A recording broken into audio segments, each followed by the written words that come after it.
मेरे महादेव एकमात्र ऐसे देवता हैं कि जिन पर एक लोटा जल यदि आपने चढ़ा दिया तो आपने अपनी समस्त व्याधियों का नाश कर दिया।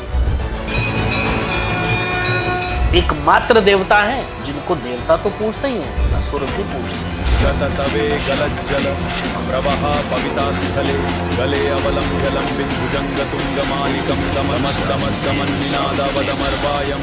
महादेव की भक्ति तो हर कोई करता था, मतलब असुर भी करते थे, देवता भी करते थे। तो महादेव अपनी कृपा क्या वैसे ही सब पर बरसा रहे हैं कि सभी को तथास्तु कह रहे हैं? आपका व्यवहार, आपका आहार और आपका आचरण अगर शुद्ध नहीं होगा तो आप ईश्वर को कभी प्राप्त नहीं कर सकते। जो इसको याद रख ले वो शिव को। बस यही है। तो वहां जब मैं बैठा था तो एक डेड बॉडी आई, तो उनके हाथ में एक सोने की अंगूठी थी। पंडित जी ने सबसे पहले उसको उतारना शुरू किया। अगर मोह रह गया, बंधन रह जाएगा तो मोक्ष नहीं मिलेगा। तो बंधन हटाने हैं। मैंने जो हालात देखे थे सर, मैं बता नहीं सकती आपको, मैं वो याद करती हूँ। सब कहते हैं कि मणिकर्णिका घाट पर अगर अंतिम संस्कार होता है तो सीधे, जैसे आपने भी कहा, कि खुद शिव आपको लेकर चले जाते हैं, मोक्ष की आपको प्राप्ति हो जाती है। लेकिन हर कोई तो नहीं जा पाता सर। जिस व्यक्ति ने अपनी इंद्रियों को अपने वश में कर लिया और जीवन पर्यंत कोई गलत कार्य नहीं करा, वैसे ही मोक्ष चला जाएगा।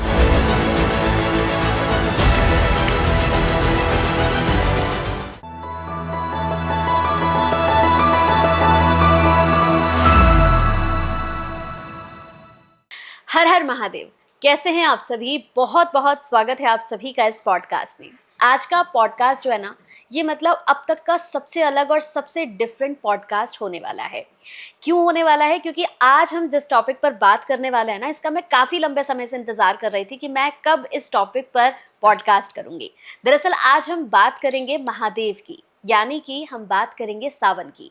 ये सावन का जो पूरा एक महीना होता है ना, ये इतना ज़्यादा महादेव के लिए, हम सब के लिए ज़रूरी क्यों हो जाता है? कहते हैं कि ये जो पूरा एक महीना होता है ना, इस पूरे एक महीने में हर कोई महादेव की भक्ति में लीन रहता है। लेकिन क्या महादेव के लिए सिर्फ एक महीना? आज बहुत सारी ऐसी बातें होंगी जो आप सभी से जुड़ी होंगी। हम बात करेंगे ज्योतिर्लिंगों की, हम बात करेंगे महादेव की, कि आखिर हमारे महादेव कौन हैं, कैसे प्रसन्न होंगे, कैसे इस सावन के महीने में आप ऐसा कुछ करें कि महादेव कहे कि जा बच्चा, तुझे जो चाहिए ना वो सब कुछ तेरा है। तो चलिए इस पॉडकास्ट को शुरू कर रही हूँ महादेव का नाम लेकर, क्योंकि कहते हैं ना कि महादेव की जब बात हो ना, तो आपके साथ जो मेहमान है वो भी ऐसे होने चाहिए जिनका बड़ा कनेक्शन हो महादेव से, जो कहीं ना कहीं महादेव से बहुत ज़्यादा जुड़े हुए हों। तो आज ऐसे ही गेस्ट को मैंने अपने पॉडकास्ट में बुलाया है। मेरे साथ जाने माने एस्ट्रोलॉजर, वास्तु एक्सपर्ट अंकित जी हैं। बहुत बहुत स्वागत है सर आपका। बहुत आभार आपका और सभी दर्शकों को मेरा जय श्री राम। हर हर महादेव। बिल्कुल। तो आज सबसे पहले मैं यही से शुरू करना चाहूँगी सर। कहते हैं ना कि जब भी बात महादेव की हो, हमारे शिव जी की हो, तो हमेशा उन्हीं से बात करनी चाहिए जो कहीं ना कहीं महादेव से बड़ा कनेक्टेड, और मैंने देखा है आप बड़ा कनेक्टेड हैं महादेव जी से। तो आज मेरा यही सवाल है कि जब भी हम महादेव की बात करते हैं ना, तो हम कहीं ना कहीं काशी से जुड़ जाते हैं। कहते हैं कि काशी से महादेव का इतना जुड़ाव है कि आप मतलब काशी का जप करें या ओम नमः शिवाय बोले, बात एक ही है। तो मैं जानना चाहती हूँ कि महादेव का और काशी का क्या कनेक्शन है, क्या इतिहास है सर? चलिए, महादेव की बात कर रहे हैं और इतनी हैसियत नहीं है कि मैं महादेव पर बोल पाऊँ, पर जितना गुरुजनों से सीखा, जितना प्रभु ने बुद्धि दी, उतना प्रयास करेंगे बात करने का इस विषय पर। और सबसे पहले नमन करते हैं भगवान शिव को, उसके बाद शुरुआत करेंगे इस पॉडकास्ट की। जी आइए। कर्पूर गौरम करुणावतारम संसार सारम भुजगेन्द्रहारम सदा वसंतम हृदयारविंदे भवम भवानी सहितम नमामि, भवम भवानी सहितम नमामि। बिल्कुल। तो महादेव की जब हम बात करते हैं तो हम देवों के देव की बात करते हैं। बिल्कुल। जब हम महादेव की बात करते हैं तो पृथ्वी के या दुनिया के या संसार के या विश्व के या एक समर्थ शक्ति के शुरुआत की बात करते हैं और उसके अंत की हम बात करते हैं। जब महादेव की बात करते हैं तो हम दुनिया के हर कष्ट से निकल जाने की बात करते हैं, दुनिया की हर परिस्थिति में खुद को अडिग पाने की बात करते हैं और दुनिया की हर मुश्किलों से फाइट करके, लड़ करके, उसको झेल करके कैसे बाहर आना है, तब हम महादेव की बात करते हैं। क्या नहीं सिखाते महादेव हमें? बिल्कुल। जीवन का कौन सा ऐसा पहलू है जिसको हम महादेव से नहीं सीख सकते? जीवन की कौन सी ऐसा मोड़ है, जीवन का कौन सा ऐसा आयाम है जहां महादेव हमें वो हौसला नहीं देते, वो शक्ति नहीं देते? ऐसा कोई आयाम ही नहीं है। हर जगह, हर आयाम पर, हर मोड़ पर, हर परिस्थिति में, चाहे वो विकट हो या सकट हो, महादेव हमारे साथ खड़े होते हैं। वो तो भोलेनाथ है, भोले कहा गया है। शास्त्रों में महादेव को सबसे आसान देवता कहा गया है। त्रिलोकी के स्वामी, देवों के भी देव हैं, और कहते हैं कि उनको मनाना बड़ा आसान है। बाकी दुनिया में जितने भी हमारे सनातन में देवी देवता हैं उनकी मैं बात करता हूँ, तो गणपति जी को मोदक प्रिय हैं, हनुमान जी को लाल फल प्रिय हैं, या पान प्रिय है किसी को, माँ लक्ष्मी को खीर प्रिय है, भगवान विष्णु को पीली मिठाई प्रिय है। मेरे महादेव एकमात्र ऐसे देवता हैं जिनको शमशान की भूत भी चढ़ाया हो तो उसी से खुश हो जाते हैं। ये महादेव है। मेरे महादेव एकमात्र ऐसे देवता हैं कि जिन पर एक लोटा जल यदि आपने चढ़ा दिया तो आपने अपनी समस्त व्याधियों का नाश कर लिया। आपने अपने संचित जो पुराने कर्म हैं उनको भी काट लिया। आपके इस जन्म में होने वाले कर्म तो छोड़िए, ये जन्म ही हमारा इसलिए होता है कि हम अपने पुराने जन्मों को पूरा करने यहाँ आते हैं। यही जन्म मरण का चक्कर है, यही संसार का नियम है। तो जो पूर्व जन्म के प्रारब्ध हैं उनको भोगने के लिए जन्म मिला है, और कहते हैं कि पूर्व जन्मों से यदि मुक्ति चाहिए तो फिर महादेव की शरण में आपको जाना ही पड़ेगा। कोई और रास्ता आपके पास नहीं होता है। एकमात्र देवता हैं जिनको देवता तो पूजते ही हैं, असुर भी पूजते हैं। तो महादेव हर जगह हैं, हर परिस्थिति में हैं, हर उत्पत्ति में हैं, हर विनाश में हैं। जब मैं हमेशा कहता हूं, जब सृष्टि की रचना करनी है तो वही ब्रह्मा है, और जब सृष्टि का पालन करना है तो वही विष्णु है, और जब सृष्टि का संहार करना है तो वही शिव है। शिव का ना कोई आदि है ना कोई अंत है। शिव के डमरू की हम बात करते हैं। दुनिया में पहली ध्वनि कहां से आई? वो शिव के डमरू से उत्पन्न हुई। जो पहला नाद दुनिया में आया वो शिव के डमरू से आया। और डमरू की जब हम आकृति की बात करते हैं तो इस तरह की आकृति बनती है, ऐसे फिर ऐसे फिर ऐसे, राइट। अगर हम उसको ऐसे करें तो इन्फिनिटी का साइन बन जाता है, यानी ना उसका कोई आदि है ना अंत है। तो वो एक प्रतीक है कि पृथ्वी का कोई आदि और अंत नहीं है, ईश्वर का कोई आदि और अंत नहीं है, शिव का कोई आदि और अंत नहीं है। आज साइंस कह रही है, आज नासा कह रहा है, आज और बहुत रिसर्च इंस्टीट्यूशंस, बहुत संस्थान ऐसा कह रहे हैं कि पृथ्वी के अलग भी जीवन है। हमारे शास्त्र तो हजारों सालों से कह रहे हैं कि भाई पृथ्वी के नीचे भी जीवन है, पृथ्वी के ऊपर भी जीवन है, आप खोज लो तो खोज लो। हमारी तो साइंस इतनी उत्तम थी कि वहां तक आज की साइंस पहुंच ही नहीं सकती है। और जब हम उस साइंस की बात करते हैं तब हम महादेव की बात करते हैं। महादेव को सिर्फ एक ही चीज प्रिय है, जो मेरा मानना है। बहुत लोग पूछते हैं मेरे से प्रश्न, महादेव को क्या चढ़ाएं, महादेव को क्या अर्पण करें, महादेव कैसे खुश होंगे? महादेव को एक ही चीज प्रिय है, वो है अनुशासन, वो है आपकी रेगुलरिटी, वो है आपका भाव, आपका समर्पण। महादेव वो है कि जो किसी भी परिस्थिति में और किसी भी समर्पण से खुश हो जाते हैं। आप अभी कांवड़ यात्रा आ रही, आपने जिक्र भी किया, हम कांवड़ यात्रा की बात करेंगे इसलिए मुझे याद आया। पहली कांवड़ पता है किसने चढ़ाई थी? ऐसा मानते हैं, ऐसा सुना है मैंने अपने बुजुर्गों से, मुझे एग्जैक्ट नहीं पता क्योंकि मैंने शास्त्रों में उसका कहीं नहीं पढ़ा है, बट जो मैंने सुना है, कई गुरुजनों से सुना कि पहली कांवड़ भगवान परशुराम ने चढ़ाई थी। और कहाँ चढ़ाई थी ये पता है आपको? मेरठ के पास पुरा महादेव, अच्छा। महादेव का एक बहुत पुराना मंदिर है, वहां पहली कांवड़ भगवान परशुराम ने जल ला करके चढ़ाया था। और वहां अद्भुत रूप में शिव विराजित है। देखिए, शिव तो हर जगह है, बिल्कुल। भारत में हर कंकड़ कंकड़ शंकर है, ये मैं कहता हूं हमेशा। तो शिव की तो मौजूदगी हर कणकण में है, लेकिन वहां स्वयं शिव ने दर्शन दिए। वहां की जो स्टोरी है बड़ी इंटरेस्टिंग है। कहते हैं कि भगवान परशुराम ने पहली कांवड़ वहां चढ़ाई, उसके बाद वो परंपरा वहां शुरू हो गई, चलती रही, बहुत लंबा समय बीत गया। कुछ समय बाद, एक दो चार पीढ़ियों बाद कई पीढ़ी निकल गई। तो एक बार एक चोर चोरी करने जा रहा था। अब वो चोरी करने जा रहा था, उसने देखा यहाँ लाइन लगी हुई है, तो उसने पूछा लोगों से, भाई ये क्या कर रहे हो तुम? अब चोर का आचरण तो पूजा करने का नहीं था। तो उन्होंने बताया कि भाई शिव को जल चढ़ा रहे, सावन का सोमवार है या कांवड़ वाला जल, जो भी उस समय परिस्थिति रही होगी, जो मैंने सुना है कि वो जल यहाँ चढ़ रहा है, उससे क्या होता है कि भगवान खुश होते हैं, मनवांछित फलों की प्राप्ति होती है। तो चोर ने सोचा शाम को मुझे भी चोरी करनी है, मैं भी मनवांछित फल की प्राप्ति कर लेता हूँ, मैं भी भगवान से कुछ मांग लेता हूँ। भाव था उसका, वो लाइन में लग गया। सबसे अंत में वही था। अच्छा, पहले मंदिर में इतनी व्यवस्थाएं नहीं होती थी, पुजारी जी होते थे, गार्ड होते थे, ये सब पहले नहीं होता था, अभी होता है। पहले तो मंदिर था, जो गया उसने साफ सफाई कर दी, जो पहुंचा उसने जल चढ़ा दिया, जो नेक्स्ट पहुंचा उसने फिर से वहां साफ सफाई, यही सब परंपराएं थी। आज भी कई गाँवों में ऐसा ही होता है। हमारे, आप इधर थोड़ा आगे चले जाओ वेस्टर्न यूपी की साइड, आज भी गाँव में ऐसा ही है कि वहां पुजारी जी नहीं है, आम आदमी ही, आसपास के लोग ही मंदिर की देखभाल करते हैं। तो अंत में उसका नंबर आया, तो वो अंदर पहुंचा, तो उसने कहा महादेव मेरे पास तो कुछ है नहीं चढ़ाने के लिए। उसने वहां से एक लोटा उठाया और जल भरा, उस चढ़ाने के लिए चल दिया। तो जैसे ही उसने जल चढ़ाया तो उसकी दृष्टि पड़ी कि ऊपर सोने का घंटा लटका हुआ था। तो उसने कहा प्रभु आपको क्या जरूरत है सोने के घंटे, ये तो मेरे काम की चीज है, आप क्या करोगे इसको?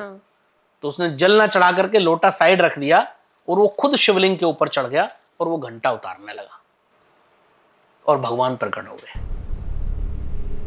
शिव साक्षात वहां प्रकट हो गए, क्योंकि उसको तो भाव था, उसको नहीं पता, वो तो अज्ञान है, उसको नहीं पता, अज्ञानतावश में उसने ऐसा किया। भगवान इतने भोले हैं कि दुनिया तो जल चढ़ा रही थी, तू तो खुद ही चढ़ गया भाई। भगवान वहां खुश हो गए और उसको आशीर्वाद दिया कि आज के बाद तुम ही इस मंदिर में पूजा करोगे। और उस दिन से आज तक उसी चोर की पीढ़ी आज भी वहां पुजारी हैं, कोई और वहां पूजा नहीं करता है। सोचिए, वो खुद भी तर गया और उसने अपनी पीढ़ियों को भी तार दिया, और जो इतनी इस परिस्थिति में आपको और आपकी पीढ़ियों को तार दे वही महादेव है। तो इतना आसान है मेरे महादेव को मनाना, इतना मुश्किल है मेरे महादेव को बनाना। आप समझ गए होंगे कितना मुश्किल। बिल्कुल। सिर्फ आपका समर्पण, आपका सच्चा भाव और आपकी भक्ति, ये अगर तीन चीजें हैं, निष्ठा होनी चाहिए सच्ची, समर्पण सच्चा होना चाहिए, भाव सच्चा होना चाहिए, अगर ये आपके पास है तो शिव आपके हैं और आप शिव के हैं। लेकिन मैं एक बात हमेशा कहता हूं, अगर शिव को पाना है, सच में अगर पाना है, तो फिर आपको शव बनना पड़ेगा। शव का मतलब ये नहीं कि आपको मरना पड़ेगा, शव का मतलब ये नहीं कि आपको मृत्यु को प्राप्त होना है। शव का मतलब है कि फिर आपको क्षणिक खुशियों से दूर होना पड़ेगा, फिर आपको मोह, माया, काम, क्रोध, लोभ, इन सबको हराना पड़ेगा, इन सबको जीतना पड़ेगा, तब आप शिव को पा सकते हैं। और आप शिव को, आप क्या, मैं कह रहा हूं कोई भी पा सकते हैं। जब तक शिव की कृपा ना हो तो संभव नहीं है। मैं कहने लगूं कि मैंने शिव के दर्शन किए, आपने किए, तो ऐसा नहीं है भाई। शायद उनकी कृपा नहीं है, और इतने मुझे तो लगता है उस लायक भी हम नहीं है। बिल्कुल ठीक है, बट जब तक उनकी कृपा ना हो तब तक तो कुछ भी संभव नहीं है। लेकिन जब उनकी कृपा होती है तो शिव को पाना बड़ा आसान है, बड़ा आसान है। रावण उनको पा सकता है, क्या भगवान को नहीं पता था? कोई भी असुर आता था, वो तपस्या करता था, कोई भी जो है राक्षस तपस्या करते थे, और भगवान क्या जाते थे तथास्तु।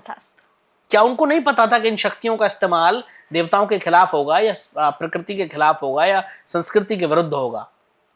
पता था, लेकिन वो तो महादेव हैं, वो बात की नहीं सोचते हैं।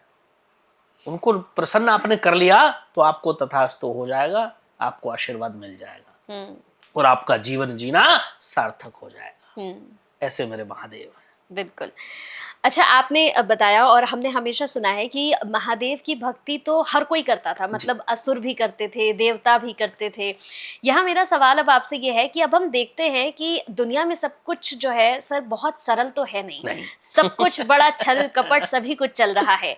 तो महादेव की आज के समय में हम देखते हैं कि भक्ति वो भी कर रहा है जो दिन में पूरे दिन झूठ बोलता है, पूरे दिन छल कपट करता है, लोगों का अनादर करता है, किसी को कुछ समझता नहीं है, वो भी महादेव की भक्ति कर रहा है। और हम लोग भी, आप लोग भी, हम सब मिलकर महादेव की भक्ति कर रहे हैं। तो महादेव अपनी कृपा क्या वैसे ही सब पर बरसा रहे हैं कि सभी को तथास्तु कह रहे हैं कि बस ठीक है बच्चा, तुम्हारा कल्याण होगा? मैंने कहा ना, आपका व्यवहार, आपका आहार और आपका आचरण अगर शुद्ध नहीं होगा तो आप ईश्वर को कभी प्राप्त नहीं कर सकते। ये 3 चीजें आपके अंदर शुद्ध होनी चाहिए। चाहे आप किसी भी रूप में ईश्वर को पाना चाहते हैं, महादेव के रूप में पाना चाहते हैं, प्रभु श्री राम के रूप में पाना चाहते हैं, अन्य किसी रूप में पाना चाहते हैं, ये आपका आहार, आपका व्यवहार और आपके विचार शुद्ध होने चाहिए। अगर नहीं है तो तथास्तु नहीं होगा। नहीं होगा। और मैं हमेशा कहता हूँ भगवान से हमें क्या सीखना है। मैंने आज तक, कई लोग मेरे से पूछते हैं, कई पॉडकास्ट में मैंने चर्चा भी इस विषय पर काफी लंबे समय से मैं कर रहा हूँ। हर कोई किसी का एक ही प्रश्न होता है, भगवान भगवान भगवान, क्या है भगवान? कभी विचार किया है इस विषय पर? लोग सोचते नहीं है इतना। अरे भगवान का अगर आप संधि करेंगे, विच्छेद करेंगे, संधि विच्छेद भगवान शब्द का, तो आप पाएंगे भा से भूमि, गा से गगन, वय से वायु, और वय में जो आ की मात्रा है उससे आकाश, और ना से नीर।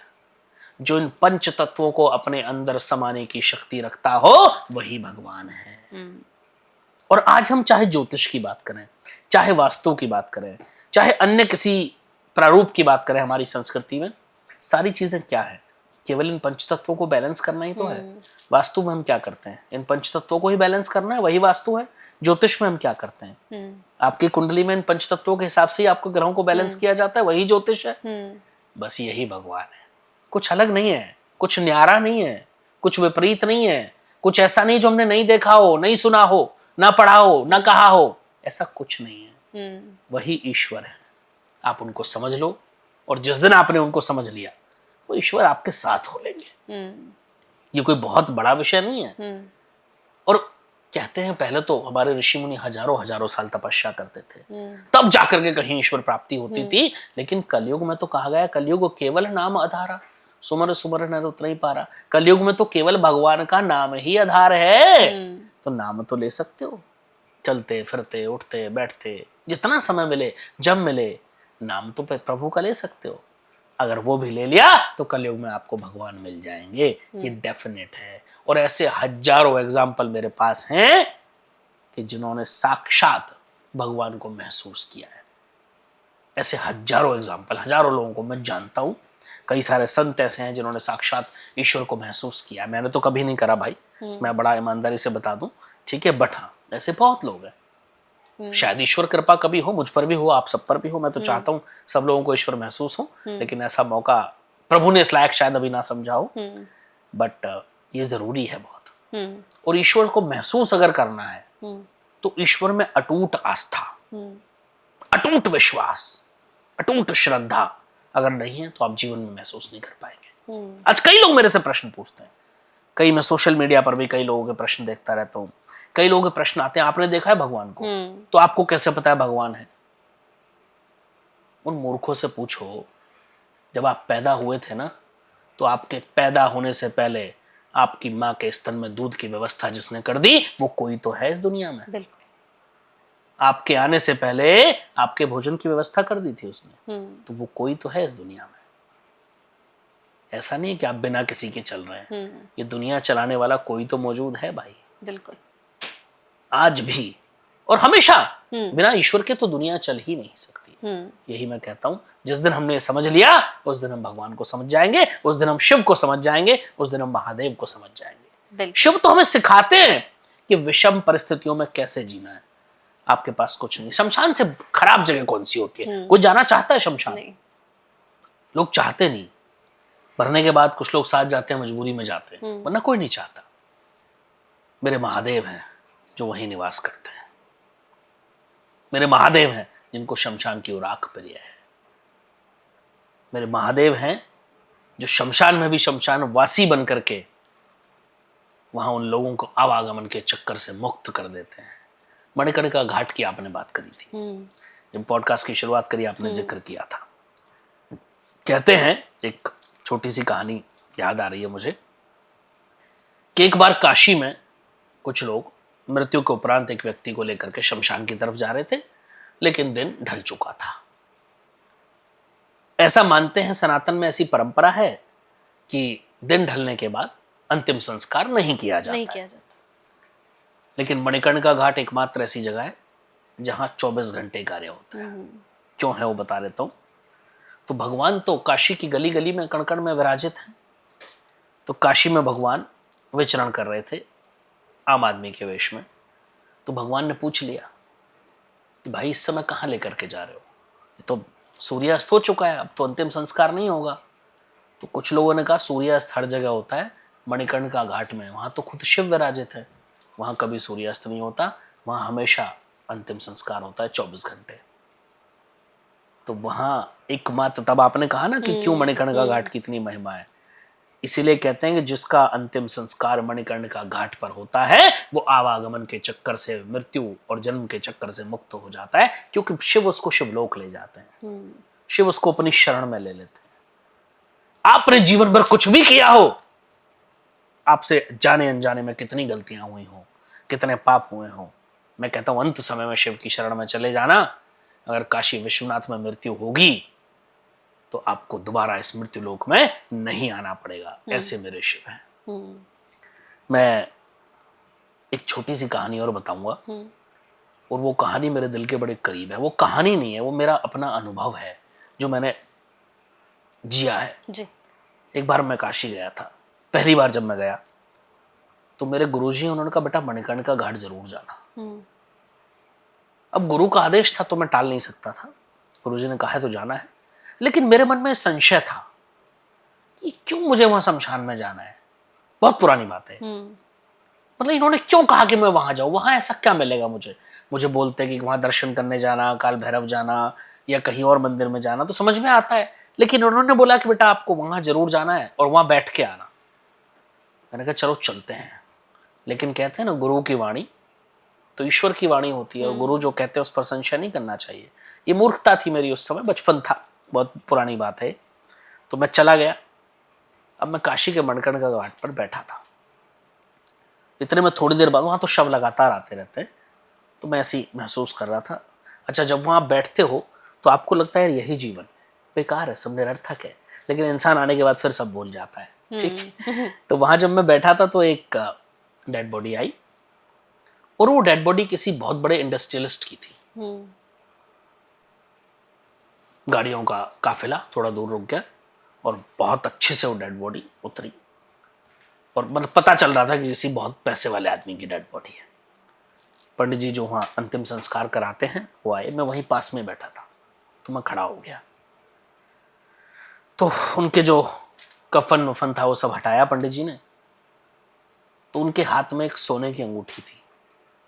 पंडित जी ने सबसे पहले उसको उतारना शुरू किया, तो वो उतर नहीं रही थी। तो पंडित जी ने घी लगाया, फिर उतारना शुरू किया। तो उनके बेटे ने कहा कि पंडित जी ये पापा को बड़ी प्रिय थी और इन्होंने हमेशा से पहनी, इसको मत उतारिए।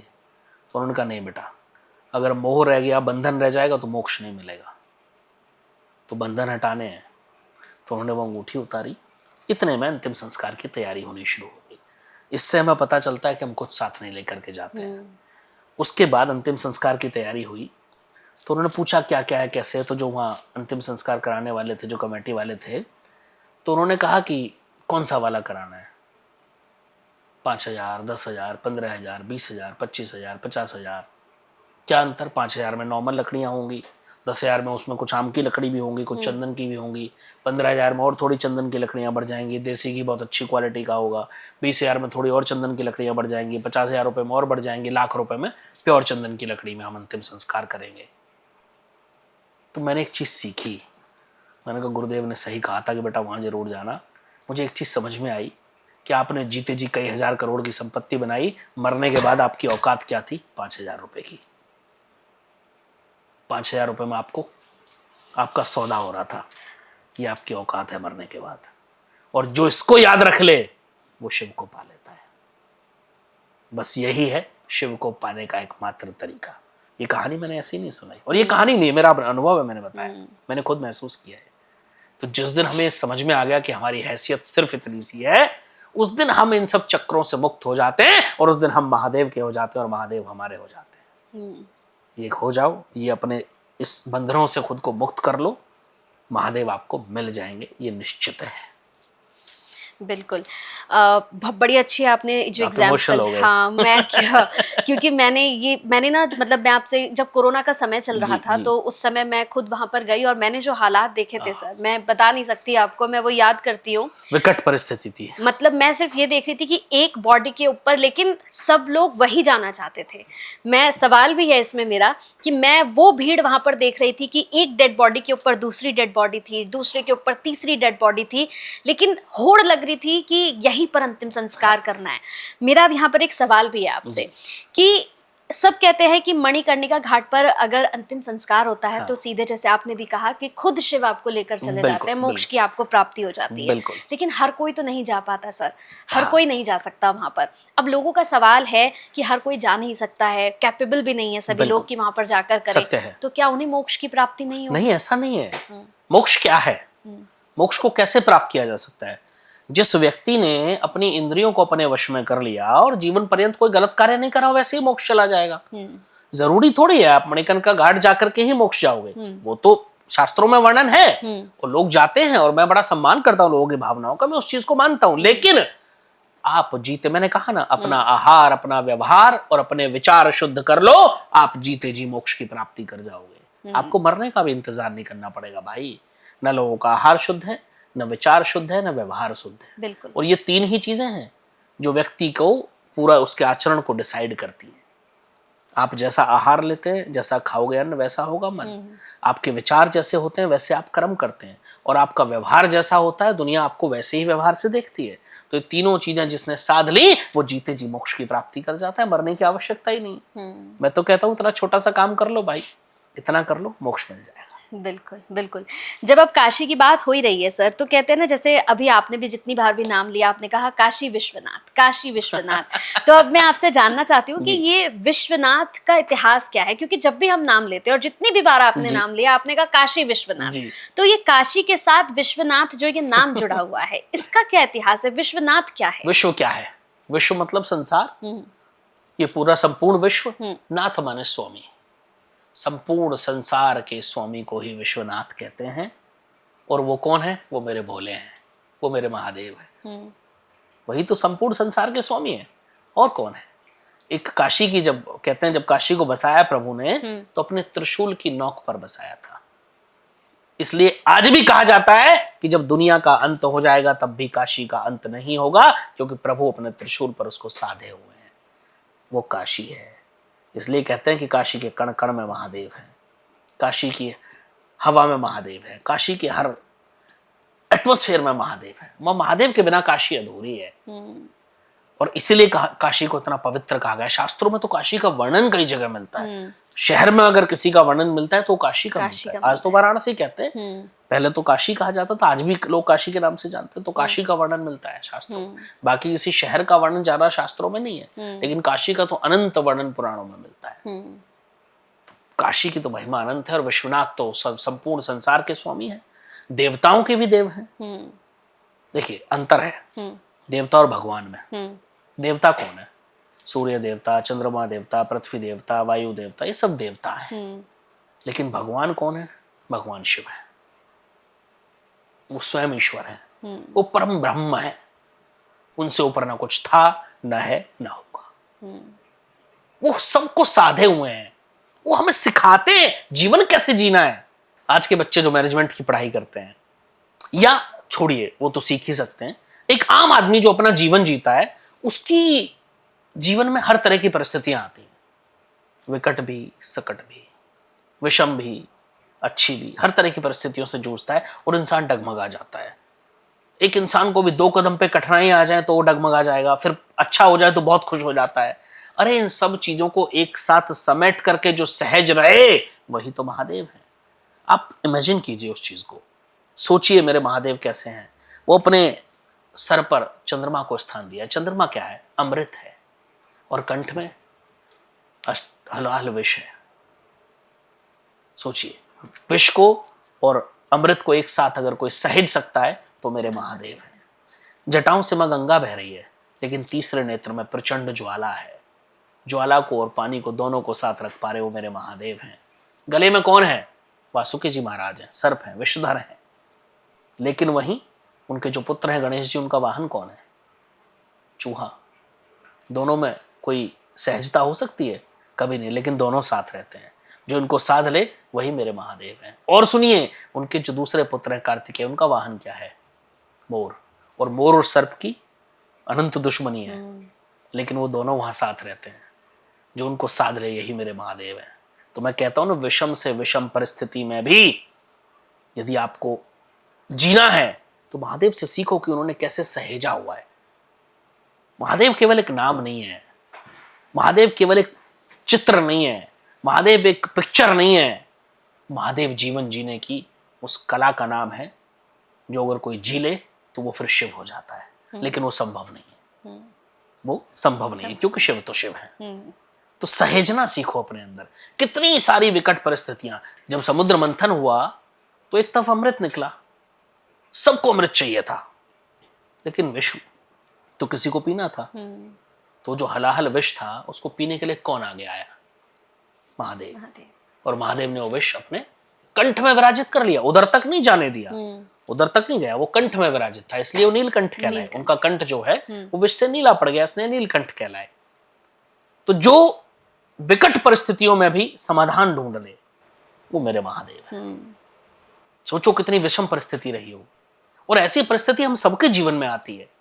हम सबके जीवन में रोज ऐसी परिस्थितियां आती हैं, हर समय ऐसी परिस्थितियां आती हैं जब हम टूट जाते हैं, जब हम सोचते हैं हमारे सामने कोई रास्ता नहीं बचा। उस रास्तों से भी जो लड़ करके निकल जाए वो महादेव हमें सिखाते हैं। तो बस यही हमें सीखना है। क्या नहीं सीख सकते हम शिव से भाई? जीवन जीने का एक एक पहलू अगर हम शिव से सीख लें तो हमारा जीवन जीना सार्थक हो जाता है, और यहां तो छोड़िए, मरने के बाद भी सार्थक हो जाता है। बिल्कुल बिल्कुल। महादेव, जैसे हम बात कर रहे हैं तो कहते हैं ना कि जैसे आपने भी कहा कि सबसे भोले ही हमारे महादेव हैं। आप कैसे भी हमारे महादेव को मना सकते हैं, मतलब कुछ नहीं है, कुछ आपके पास जो है आप दे दो, महादेव हमारे खुश हो जाएंगे। बहुत से लोग अब ये भी जानना चाहते हैं कि ये भी बताइए कि सावन का पूरा एक महीना है ये, और जैसे मैंने इससे पहले भी कहा कि ये जो पूरा महीना है तो लोग बड़े भक्ति में रहते हैं महादेव के, कि बस महादेव को इस एक महीने में हम मना लें। तो ऐसा क्या करे इस सावन के महीने में हमारे व्यूवर्स, जो महादेव मतलब ये कहे कि बच्चा जो तुझे चाहिए ना वो सब कुछ तेरा है, चाहे अब वो असुर की उसमें रहे, झूठ बोले, कपट करे, लेकिन महादेव की भक्ति तो वो कर रहा है। तो क्या ऐसा करें? शिव पुराण से लेकर के लिंग पुराण तक की बात करो, पद्म पुराण की बात करो, स्कंद पुराण की बात करो, मैं सब की बात करता हूं। एक ही चीज का वर्णन मिलता है कि सावन मास में, श्रावण मास जो है, सावन बोलते हैं इसको, श्रावण मास में कोई गंगा जल, दूध और भांग धतूरा यदि भगवान पर चढ़ा देता है नियमित रूप से तो कई यज्ञों के बराबर फल की प्राप्ति उसको होती है। ऐसा वर्णन पुराणों में है, ये मैं नहीं कह रहा हूं, पढ़िए जाकर के भाई। पद्म पुराण तो यहां तक कहता है कि जिसने श्रावण में हर रोज ये कर लिया उसके प्रारब्ध जो है वो कट जाते हैं, और वो जन्म मरण के इस चक्कर से मुक्त होकर के मोक्ष को प्राप्त हो जाता है। उसके जीवन में आने वाले संकटों का नाश हो जाता है। कई पुराणों में, कई शास्त्रों में तो ऐसा वर्णन मिलता है कि जो सावन में नियमित रूप से भगवान का जलाभिषेक करता है उसको कोई बड़ा शारीरिक कष्ट या अकाल मृत्यु उसको छू नहीं सकती। अकाल मृत्यु की हम बात करते हैं तो महाकालेश्वर की याद आ जाती है मुझे, उज्जैन की। एकमात्र शिव, दुनिया का एकमात्र ज्योतिर्लिंग है, 12 ज्योतिर्लिंग में से एकमात्र ज्योतिर्लिंग है जो दक्षिण मुखी है। उज्जैन में जो ज्योतिर्लिंग है, तो महाकालेश्वर क्यों कहा गया उनको? महाकाल, वहां कोई भी जाता है तो वहां कोई ओम नमः शिवाय बोलते हो, सुना है आपने? वो लोगों को क्या बोलते हैं लोग? जय महाकाल, जय महाकाल, जय महाकाल। और महाकाल कौन है? जो काल के भी न डरे, वो महाकाल है जो काल से भी ऊपर है। और जो महाकाल की शरण में चला जाता है उसका फिर काल कुछ बिगाड़ नहीं पाता है। तो ऐसा कहते हैं कि जो एक बार उज्जैन में जाकर के उस ज्योतिर्लिंग के दर्शन कराता है वो अकाल मृत्यु को प्राप्त नहीं होता है, उसकी असमय मृत्यु नहीं होती। और मैं एक बहुत बड़ा प्रयोग बता रहा हूं, जब आपको लगे कि आपके जीवन में कोई रास्ता ना बचा हो, आपको चारों तरफ से संकटों ने घेर लिया हो, और आप ऐसी विषम परिस्थिति में हो कि जब कोई रास्ता नजर ना रहा हो, सब अपने साथ छोड़ चुके हो, तो एक बार उज्जैन महाकाल जाकर के दर्शन कराना। मैं विश्वास से कह रहा हूं आपको दोबारा जीवन जीने का मार्ग मिल जाएगा, और इसका स्वयं मैं भोगी हूं, ये मैंने स्वयं अनुभव किया है। ये ज्यादा पुरानी बात नहीं, हार्डली 3-4 साल पुरानी बात हो। हर किसी के जीवन में परिस्थितियां आती हैं, विषम परिस्थितियां मेरे जीवन में भी आई और मैं बड़ा परेशान था। और मैं पहली बार महाकाल गया था उस वक्त। अचानक बुला लिया महादेव ने। मैं बैठा हूं, मैं बैठा हूं आराम से। शाम को 7 बजे मेरे एक मित्र हैं, उनका फोन आया। तो ऐसे ही महादेव की कुछ बात होने लगी। अच्छा, मेरी चर्चा भी ऐसे लोगों से होती है। तो मैंने उनको बोला, आप फ्री हो? बोले हाँ। बोले क्यों? मैंने कहा 2 दिन फ्री हो? कह रहे हाँ। मैंने कहा महाकाल चल रहे हैं। कह रहे कब? मैंने कहा अभी 10 मिनट में। कह रहे अरे भाई 7 बज रहे, अब कैसे जाएंगे? मैंने कहा हाँ, विषम प्रश्न है, कैसे जाएंगे? मैंने तुरंत गूगल पे सर्च किया तो दिल्ली ISBT से कश्मीरी गेट से बस चलती हैं, AC बस, बढ़िया स्लीपर बस जाती हैं। मैंने तुरंत टिकट बुक किया और मुझे टिकट मिली 9:30 बजे की। 9:30 बजे मुझे इफ्को चौक गुड़गांव से वो बस पकड़नी थी। आप जब महादेव बुलाते हैं, आप सोचिए 7 बजे मैं अपने ऑफिस में बैठा हूँ, मुझे घर भी जाना है, अपने कपड़े या जो भी है सामान भी लेना है भाई। अच्छा, वो भी मेरे घर के पास ही रहते हैं जो मित्र हैं। तो उन्होंने कहा चल ठीक है, मैं तो रेडी हो जाऊंगा, पर तुझे घर आने में समय लगेगा। मैंने कहा जो भी लगेगा, महादेव जाना है। मैंने टिकट बुक कर दी। वो कह रहे इतनी जल्दी पहुंच नहीं पाएंगे हम इफ्को चौक, बारिश पड़ रही है, बारिश का मौसम है, ट्रैफिक एकदम जाम है। ठीक है, महादेव को जब बुलाना होता है तो खींच लेते हैं। मैंने कहा जो होगा देखा जाएगा। मैंने वहां से फटाफट ड्राइवर को बोला मैं गाड़ी निकालू। मैं घर आया, मैंने अपने कपड़े, वाइफ को फोन कर दिया था कि कपड़े वगैरह पैक कर देना। सब पैक मिले। मैं तुरंत वहां से निकला, मैंने ओला बुक करी। ड्राइवर को बोला बेटा आप गाड़ी छोड़ दो क्योंकि मुझे तो वहां जाना है। और मैं इफ्को चौक के लिए उनको बिठा के निकल गया। 9:30 बजे मुझे इफ्को चौक पहुंचने में 1 घंटा 10 मिनट दिखा रहा था। मैं रास्ते में था, इतना जाम। और मैं कह रहा हूं कि बस निकल जाए। मैंने कहा महादेव या तो बुलाते मत, और बुलाया है तो बुला लेना। आप सोचिए कि मैं 10:50 पे इफ्को चौक पहुंचा और तब तक वो बस आई नहीं थी। और उसके 5 मिनट बाद वो बस आई। तो मैंने पूछा कंडक्टर से, मैंने कहा इतना लेट क्यों हो गए? तो उसने कहा एक VIP मूवमेंट था दिल्ली में कोई, जिसकी वजह से सारा ट्रैफिक 1.5 घंटे के लिए रोक दिया था। ऐसे मेरे महादेव हैं। सोचिए अगर वो बस ना मिलती तो मुझे वापस आना पड़ता। बुला लिया उन्होंने और मैं गया और वहां से मेरा जीवन परिवर्तित हो गया। तो आपके जीवन को जब वो चाहें तब बदल देते हैं। एक बार आप मान तो लो उन्हें अपना, एक बार ठान लो और एक बार जान लो, महादेव आपको छोड़ते नहीं है, आप महादेव को छोड़ते हैं। लेकिन चुनते महादेव हैं आपको, ये निश्चित है। तो मैं हमेशा कहता हूं कि उनकी शरण में चले जाओ, कहीं और जाने की आवश्यकता नहीं पड़ेगी। बिल्कुल, वो दिन है और आज का दिन है। मुझे नहीं पता क्या उनकी कृपा है या क्या उन्होंने किया, लेकिन मेरा जीवन पूर्णतः बदल गया। आज मैं हूं ही नहीं वो मैं जो 4 साल पहले था। संपूर्ण परिवर्तन। और जब महादेव की कृपा होती है तो फिर वही होता है। फिर आप पूर्णतः बदल जाते हैं। ऐसे महादेव। बिल्कुल, मतलब आपकी बातें सुनते हुए मेरे खुद के रोंगटे खड़े हो रहे हैं, क्योंकि वाकई में एक सवाल यहाँ ये सब अनुभव मेरा खुद का है। खुद का है, बिल्कुल। ये सब मैं कोई कहानियां नहीं बता रहा हूँ, ये सब मेरा खुद का अनुभव है। सोचिए 10 मिनट के अंदर उन्होंने मुझे बुला लिया और सारी परिस्थितियां वैसे ही सेट कर दी। और मैं सुबह उज्जैन पहुंचा और मैंने बड़े अच्छे दर्शन किए। अगले दिन मैं रुका, वहां फिर से मैंने दर्शन किए, जलाभिषेक किया, फिर मैं वापस आया। सारी परिस्थितियां भगवान ने बना दी। ये भी एक बहुत बड़ा सत्य है ना कि महादेव आपको चुनते हैं। जैसा आपने कहा कि चुनते आपको महादेव ही हैं। बहुत से लोगों को मैंने ऐसे भी देखा है जो लंबी लंबी प्लानिंग करते हैं, हमें महाकाल जाना है, हम दर्शन करने के लिए जाएंगे, लेकिन मैंने देखा आखिरी समय में कुछ ऐसा हो जाता है, नहीं जा पाते। तो ये भी सत्य है कि महाकाल चाहते हैं आप आओ, आप दर्शन करो, या महाकाल चाहते हैं आप मत आओ, अभी आप कैपेबल नहीं, अभी आप नहीं आ सकते हो। जब तक वो बुलाएंगे नहीं आप जा नहीं सकते। कितने लोग महाकाल जाते हैं तो ओमकारेश्वर भी जाते हैं। ओमकारेश्वर भी ज्योतिर्लिंग है। और कितने लोग ओमकारेश्वर जाते हैं लेकिन वो ममलेश्वर महादेव नहीं जाते। लोगों को पता ही नहीं है कि ओमकारेश्वर की जो यात्रा है, जो आपका वहाँ जो है दर्शन है, वो पूर्ण नहीं माने जाते जब तक आप ममलेश्वर महादेव के दर्शन ना करें। अच्छा। और ओमकारेश्वर से नीचे उतरते हुए राइट हैंड की तरफ एक छोटा सा मंदिर है ममलेश्वर महादेव का। पुराना मंदिर है, छोटा तो नहीं है लेकिन पुराना है, भीड़ ज्यादा नहीं होती। और वहां लोग जाते ही नहीं है क्योंकि लोगों को पता ही नहीं है। और मुझे भी नहीं पता था। अच्छा, मुझे भी नहीं पता था। मैंने शास्त्रों में कई जगह पढ़ा था ममलेश्वर महादेव के बारे में, मैंने सुना भी था, लेकिन मुझे ये नहीं पता था कि ओमकारेश्वर के दर्शन पूरे नहीं माने जाते। ये मुझे नहीं पता था। ये मुझे पता था वहीं कहीं है। जिस होटल में मैं रुका वो एक होम स्टे था, बड़ा अच्छे से उन्होंने बनाया हुआ था, व्यवस्थित। तो मैं वहाँ रुका। तो वहाँ जो केयर टेकर थे वो बड़े बुजुर्ग से थे। तो उन्होंने वैसे ही पूछ लिया कि बेटा कल का क्या प्लान है। तो मैंने कहा बाबा वहाँ ओमकारेश्वर जाना है, मुझे दर्शन करने हैं, तो मैं सुबह 5:30 बजे टैक्सी आ जाएगी, मैं निकल जाऊँगा। तो बेटा ओमकारेश्वर जा रहे हो तो ममलेश्वर महादेव के दर्शन करके आना ज़रूर। तो मैंने कहा मैंने सुना है बट कहाँ है। बोले वहाँ से आप नीचे आओगे, किसी से पूछ लेना, राइट हैंड की तरफ है, क्योंकि ओमकारेश्वर के दर्शन आपके पूर्ण नहीं माने जाएंगे जब तक ममलेश्वर के आप दर्शन ना करो। ये उन्होंने मुझे बताया।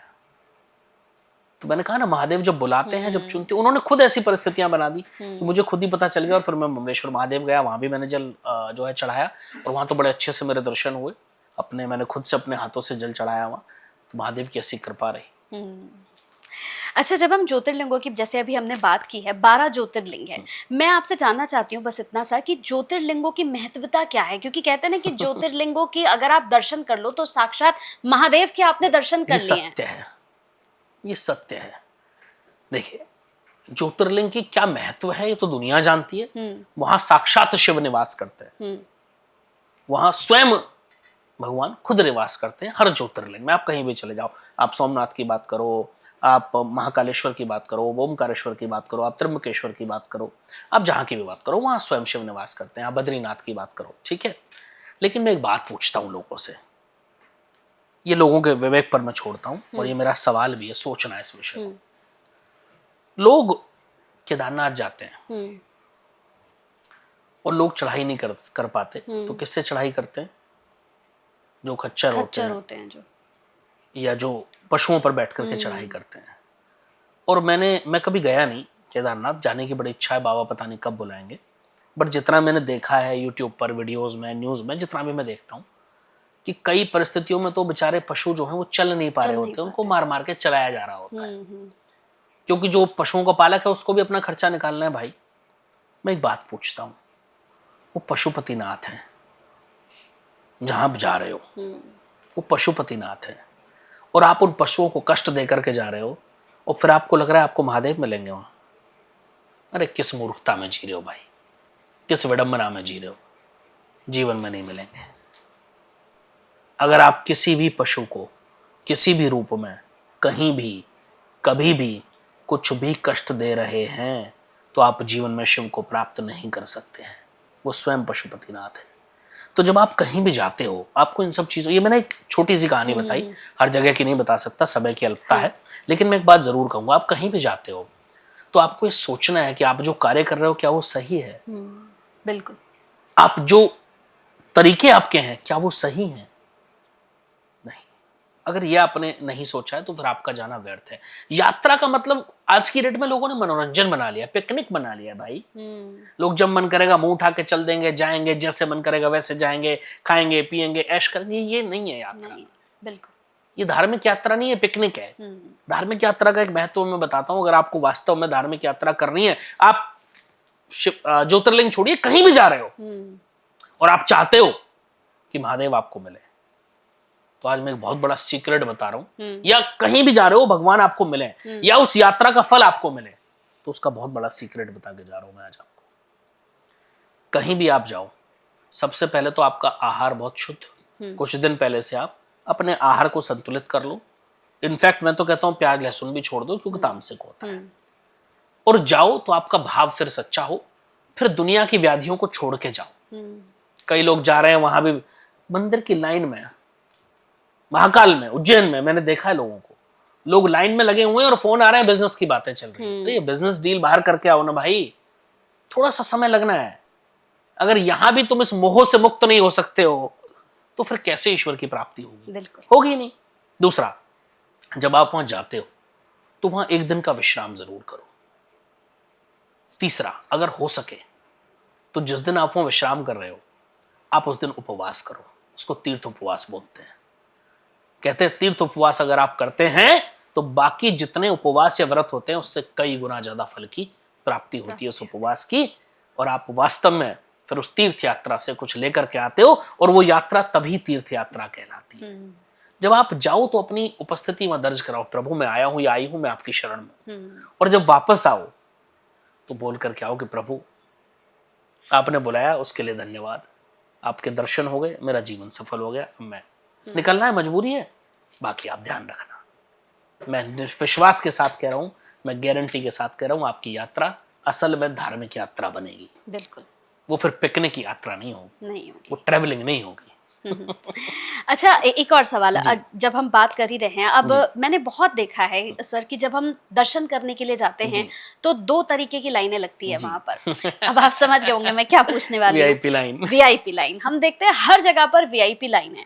मैं जब खुद काशी दर्शन जी। करने के लिए पहुंची जी। तो मेरे बहुत से ऐसे लोग जान पहचान के जिन्होंने जी। कहा कि हम तुम्हारे वीआईपी दर्शन करा देते जी। हैं, लेकिन मैंने अपने हस्बैंड के साथ बिल्कुल वो लाइन में लग के जी। 3 घंटे का मैंने वो सफर तय किया, फिर मैं दर्शन करके आई। जी। मेरा ये सवाल है कि वीआईपी लाइन में जाकर 5 मिनट में आप पहुंच जाते हैं, तो क्या फल आपको मिलेगा कि वीआईपी लोग खड़े हैं 3-3 घंटे, 4-4 घंटे? मैं एक बात कहता हूँ यहाँ, ये मैं लोगों के विवेक पर छोड़ता हूँ। हाँ। देखिए, एक व्यक्ति जो एक ऐसे पद पर है कि जिसके लिए आम पब्लिक के बीच में रह करके दर्शन कर पाना संभव नहीं है, बिल्कुल।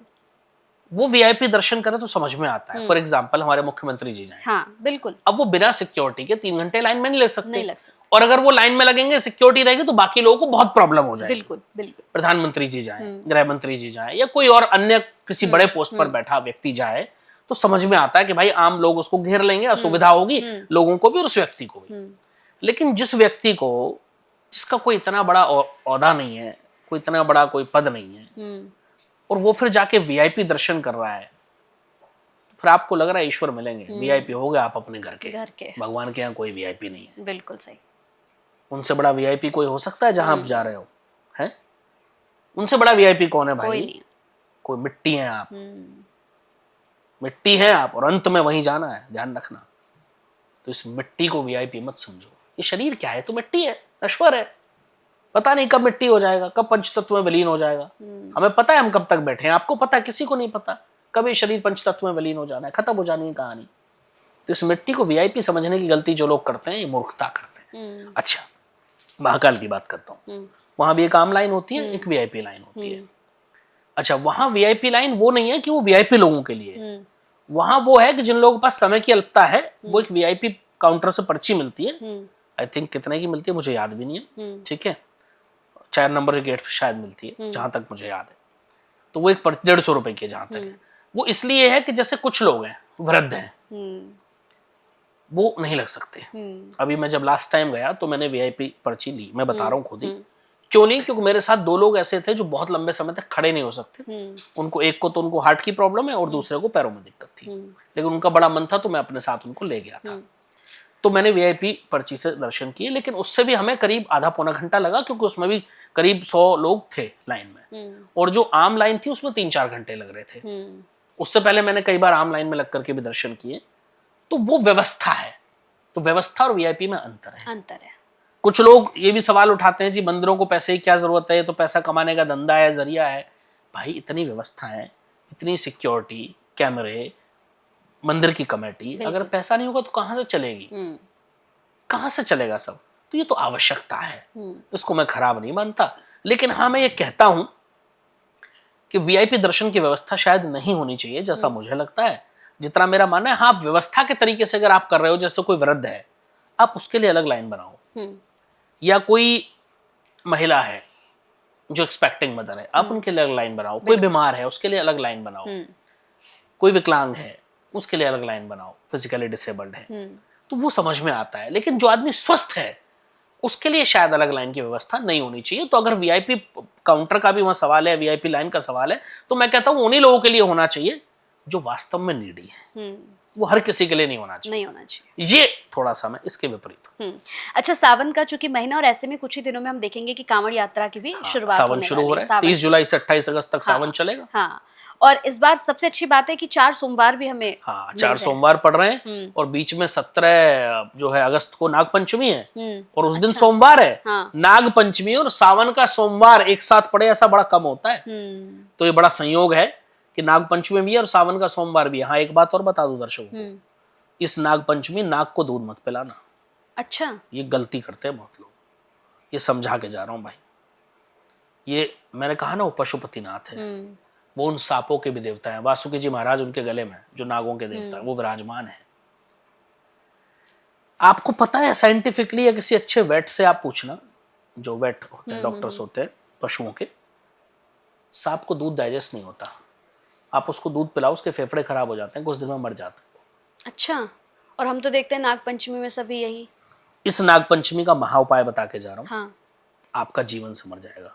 अगर कोई व्यक्ति मिले जिसके पास सर्प हो और वो उसको दूध पिला रहा हो, तो उसको कुछ पैसे दे के उस सर्प को जंगल में रिहा करवा देना, सबसे बड़ा पुण्य हो जाएगा। कोई जरूरत नहीं है दूध पिलाने की। दूध चढ़ाना है तो महादेव पे जाके चढ़ाओ, शिवलिंग पे जाके चढ़ाओ। ये विडंबना है सनातन की। कुछ परंपराएं कुछ लोगों की वजह से ऐसी बन गई जो अनसाइंटिफिक हैं और जो गलत हैं। किसी पर अत्याचार करने से क्या महादेव खुश हो सकते हैं? कभी नहीं, कभी मैं मान ही नहीं सकता। लोग चींटियों को गोला दबाते हैं, कई लोग जेठ के महीने में, कई लोग रोजाना में भी उनको आटा और वो सब भून के डालते हैं, उसमें घी डालते हैं। आपको पता है घी से चींटी मर जाती है? ये बहुत लोगों को नहीं पता। घी डालना बंद कर दो भैया। आप 4 बूंद घी डाल देना, थोड़ी देर अगर वहां चींटी है, थोड़ी देर बाद उस पर कई सारी चींटी आपको मरी मिलेंगी। ये प्रैक्टिकल करके देख लेना, ठीक है? लोग कुत्तों को मीठा खिलाते हैं, दूध पिलाते हैं, बंद कर दो भैया। कुत्तों को दूध डाइजेस्ट नहीं होता, वो लैक्टोस इंटॉलरेंट होते हैं, पढ़ी लिखी भाषा में समझो। उनको है ही नहीं, डाइजेशन ही नहीं है उनका दूध का, तो धीरे धीरे उनकी आंतें सड़ जाती हैं, उनको इचिंग हो जाती है पूरी बॉडी पर, एक्जिमा बीमारी हो जाती है, वो बेचारे बहुत कष्ट पाते हैं। तो दूध, ब्रेड, बिस्किट जो खिलाते हैं बंद कर दो। मीठा नहीं खिलाना चाहिए कुत्तों को, दूध नहीं पिलाना चाहिए। तो ये समझना है, एक ज्योतिष का काम केवल इतना नहीं है कि किसी किताब से 4 उपाय पढ़े और लोगों को चिपका दिए, बेटा ये कर लो जाओ, ये केतु ठीक करना है, कुत्ते को दूध पिलाओ, बुद्ध अच्छा करना है, शुक्र अच्छा करना है, या कोई ज्यादा परेशानी आ रही, चींटियों को जो है घी में मिला के गोला दबा दो, सांप को दूध पिला। अरे भाई क्या कर रहे हो? पहले पढ़ तो लो कि क्या ये जो व्यवहार है ये उचित है या नहीं है। बिल्कुल। इससे अगर आपके किसी भी उपाय से किसी का क्षणिक मात्र भी अहित होता है, तो आप अपने पाप कर्मों को बढ़ा रहे हो और आपका उससे कोई भला नहीं हो सकता है। ये मैं लिख करके दे रहा हूं। अगर अपना भला करना है तो सबसे पहले सोचो। ये आजकल जो ज्योतिषी है ना, जो उपायों के नाम पर जो दुकान खोल ली है, ठीक है, और उपाय करा करा के करोड़पति बना रहे हैं, सब फेक है, सब फ्रॉड है। इनको ज्योतिष आती ही नहीं है। ज्योतिष का काम किसी को करोड़पति बनाना नहीं है। ज्योतिष का काम है रास्ता दिखाना। बिल्कुल। ज्योतिष का काम है मार्गदर्शन करना, और अगर अच्छा मार्गदर्शक मिल जाए तो वही ज्योतिष है। बिल्कुल। मेरे जीवन में मेरे माँ बाप मेरे लिए ज्योतिष हैं, क्योंकि उन्होंने मुझे हमेशा अच्छा मार्ग दिखाया, मेरा मार्गदर्शन किया। मेरे टीचर मेरे ज्योतिष हैं। ज्योतिष का मतलब ये नहीं है। दूसरा, मैं हमेशा कहता हूं ज्योतिष भाग्य बदलने की विद्या नहीं है। ज्योतिष मार्गदर्शन है, और अगर मार्गदर्शन सही मिला तो भाग्य तो खुद ही बदल जाएगा भाई। तो ऐसे ज्योतिष से भाग्य बदलता है, ये समझना है। तो ये दर्शकों को ऊपर छोड़ता हूँ। आप सोचिए कि आप जो उपाय कर रहे हैं उससे किसी का कोई अहित नहीं होना चाहिए। बिल्कुल। अगर हो रहा है तो गलत है। अब इस पॉडकास्ट में कुछ कमेंट्स भी आएंगे। अभी आपने बात की कि अगर दूध चढ़ाना है तो शिवलिंग पर जाकर चढ़ाओ। बिल्कुल चढ़ाओ। अब पॉडकास्ट में यहाँ कमेंट आने वाले हैं उन लोगों के जो ये कहते हैं कि दूध अगर हम शिवलिंग पर चढ़ाते हैं, आप समझ गए मेरा सवाल, कि वो तो बहकर बाहर ही जाता है, वो वेस्ट होता है, वो खराब होता है, फिर हम उसे झाड़ू लगाकर उस दूध को आगे निकाल देते हैं। लेकिन वहां चढ़ाने से अच्छा क्या ये नहीं है कि हम किसी जानवर को, किसी जरूरतमंद को वो दूध जाकर दे दें? तो क्या इसका फल नहीं मिलेगा? महादेव खुश नहीं होंगे? लोगों ने शास्त्र पढ़े नहीं है, और जो ये लोग बातें करते हैं ना, मेरी नजर में मूर्ख हैं। वो सनातन को जानते ही नहीं है। अभी प्रॉब्लम पता है कहाँ है? कि बिना पढ़े और बिना तर्क की बातें करना, मैं इसको मूर्खता कहता हूँ। पहले सनातन को जान तो लो, पहले पढ़ तो लो। मैं हमेशा ही कहता हूँ, मैं नहीं कहता आप गरीबों को दूध मत दो, खूब दो। आप पशुओं को मत पिलाओ, खूब पिलाओ, कोई प्रॉब्लम नहीं है। आपको जिसको कोई आदमी मेरे से ये कह रहा है कि तुम 1 लोटा दूध शिवलिंग पे चढ़ा रहे हो, ठीक है, और तुम 1 लोटा दूध जो है किसी गरीब को दान कर दो, तो मेरी श्रद्धा है ना, मैं गरीब को भी करूंगा और वो भी करूंगा, मैं दोनों करूंगा ना। लेकिन वहां क्यों चढ़ा रहा हूं? उन मूर्खों को नहीं पता कि जब हम शिवलिंग पर दूध चढ़ाते हैं तो दूध बह करके चला जाता है, और कितने ऐसे जीव इस पृथ्वी में मौजूद हैं जो हमें दिखते भी नहीं है अपनी नंगी आंखों से, वो उसी के सहारे पलते हैं। वो तो शिव हैं। मैंने कहा ना, वो सबके देवता हैं, वो सबकी सोचते हैं। तो उनका पालन पोषण भी ईश्वर को करना है। और मैंने शुरू में एक बात कही, ईश्वर जब आपको जन्म देते हैं तो आपके खान पान की व्यवस्था पहले कर देते हैं। तो लोग समझते नहीं है ना, लोगों को सनातन को पढ़ा ही नहीं है लोगों ने। अब बिना पढ़े ये फिजूल की बातें करना, बिना मतलब की बातें करना, बिना तर्क की बातें करना, मैं इससे ज्यादा सहमत नहीं। ठीक है, अब कांवड़ यात्रा की हम बात कर रहे थे, जैसे कांवड़ शुरू हो जाएंगे। अच्छा, पहले हमने देखा कि कांवड़ यात्रा जो करने जाते थे बड़ी सरलता से जाते थे, बड़ी भक्तिमय तरीके से, कि जल लेने के लिए जा रहे हैं, अपना एक महत्व होता था शांति से। आज भी बड़ा महत्व है। हाँ, जो लोग शांति से हाँ, लेकिन अब हम देखते हैं वो शांति कहीं गायब, विलुप्त हो गई है। अब हम देखते हैं कि डीजे बज रहा है, शोर हो रहा है, बहुत शोर शराबा। अब तो हम देखते हैं लोग वो गांजा पी रहे हैं, चिलम लगा रहे हैं, और जब उनसे सवाल करो तो कहते हैं कि हमारे महादेव चिलम लगाते थे, पीते थे, इसलिए हम भी वही कर रहे हैं। तो मैं इस पर आपसे जानना चाहती हूँ कि क्या वाकई में मतलब जो ऐसा कहते हैं, हाँ, मेरा सवाल उन्हीं लोगों से है, पहले तो किसने देखा है महादेव को चिलम पीते हुए? कभी भी नहीं। ये पता नहीं कहाँ से, ये एक्चुअली क्या है, मैं आप हमेशा कहता हूँ सनातन को बदनाम करने की जो है लोगों के मन में ऐसी भ्रांतियां भर दी जाती हैं, ऐसा सत्य नहीं है। दूसरा, जो लोग कहते हैं कि महादेव पर भांग चढ़ती है तो हम भी भांग पिएंगे, हाँ, महादेव ने तो हलाहल विश्व में पिया था, पी लो। आप पी के दिखा दो। सही बात, सही। महादेव तो गले में वासुकी जी महाराज को सर्प को धारण करते हैं, आप करके दिखा दो। फिर आपको कॉपी करना है ना, तो अच्छे से करो ना। बिल्कुल, बहुत सुंदर जवाब। अच्छे से करो, वो कोई नहीं करेगा।